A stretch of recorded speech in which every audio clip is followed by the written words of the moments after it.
So universities, supposedly the freedom to think about things, are now saying, here's a job, whites cannot apply. Other universities, BC, Ontario, and across Canada are saying, here's pool time, it's only for blacks. Or here is a study office, only for blacks. What would happen if that was in business? Catherine Swift is going to answer this right after. I implore you to please subscribe, and if you can support the show, keep us on the air, please do so as well. Catherine Swift, you've got that title right underneath the screen right now. All kinds of manufacturers. I suggest to you that if a manufacturer put out a job and said, you know, whites need not apply, or blacks only apply, that person would be excoriated.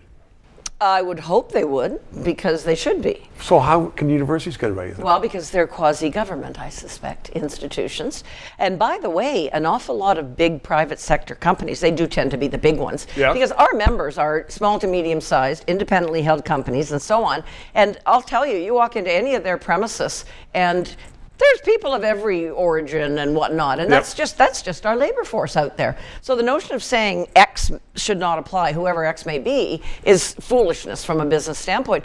But two of the big airlines, and they're US-based airlines, are now saying that they're going to be valuing the so-called DEI, diversity, equity, inclusion, over competence in flying a plane. Well, I'll tell you, I'm not going near those airlines anytime in the future. No, and there's been other companies too that say, oh, these are our DEI practices, and the Ontario, I think it was, or maybe it was the Canadian Medical Association, but one of them said that they were going to prioritize DEI considerations, which is white straight people, notably men, need not apply, instead of competence in medical procedures. So I thought, I guess I'll be avoiding those doctors too.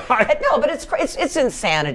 And when I think of the original anti-racism movement, Martin Luther King would be spinning in his grave. This is the opposite of what he wanted, and he accomplished a heck of a lot, and good on him for doing so. It is racist. My view is that it's racist. Yeah. Universities are getting away with it, and they shouldn't.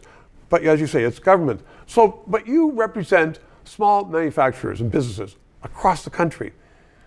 Are they to be held up as paradigms of virtue? Because they do not advertise, or they would dare not advertise, no blacks apply for this job. Right. Well, I think they're sensible because they're business people who would like to not go broke. And the way they don't go broke. That's a very good angle. The way they don't go broke is by hiring the best person for the job.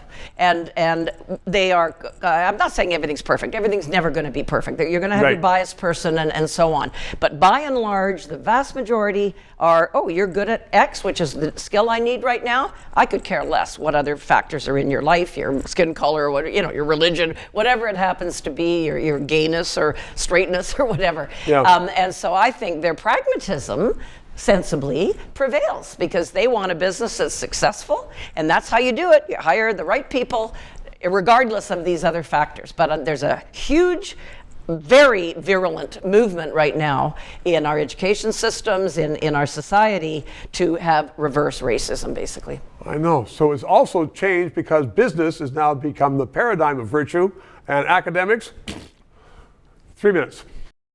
This show provides independent analysis of the issues. We are not paid by the government. And as I am finding, so much business in Canada relies upon various governments that they don't want to sponsor or advertise on a show which may become controversial, which talks about liberty, freedoms, sometimes criticizes government. I've had guests on that support the government. But people are saying, you know what? We don't want to bite the hand that feeds us, i.e. government, which is why I hope you'll subscribe and contribute to keep this show on the air.